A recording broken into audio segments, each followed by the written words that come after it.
ये ग्रंथ परमेश्वर के मुख से उच्चारित की गई वाणी से बनता है। सूक्ष्म वेद में चौपाइयों, दोहावलियों, वाणियों आदि पद्य भाग में संपूर्ण ज्ञान सूक्ष्म तरीके से सिमटा हुआ है। वो सूक्ष्म वेद कौन सा है? कुछ धर्मगुरुओं का कहना है कि महाभारत सूक्ष्म वेद है, तो कोई रामायण को सूक्ष्म वेद मानता है।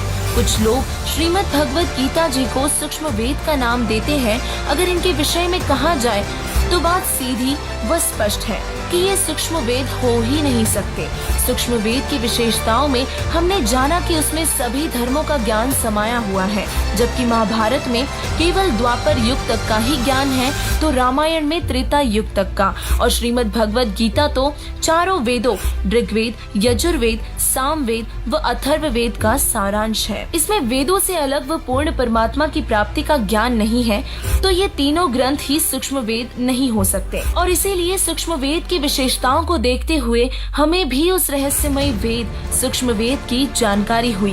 तब हमारी टीम भी उस वेद को प्राप्त करने के उद्देश्य से सभी ग्रंथों की जांच करके सूक्ष्म वेद को हासिल करने में लग गई थी। और फिर जो नतीजा आया वो ये था कि सूक्ष्म वेद पूर्ण परमात्मा के मुखारबिंद से बोली गई वाणी से बना है, जिसका नाम है कबीर सागर, जिसे कबीर परमेश्वर जी ने अपने मुख कमल से बोले हुए तत्व ज्ञान से संपूर्णता से लिखवाया है।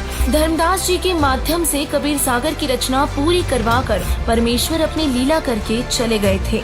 दर्शकों, ये थी सूक्ष्म वेद की संपूर्ण जानकारी, जो हमें सिखाता है जीव हमारी जाति है, मानव धर्म हमारा, हिंदू, मुस्लिम, सिख, ईसाई धर्म नहीं कोई न्यारा।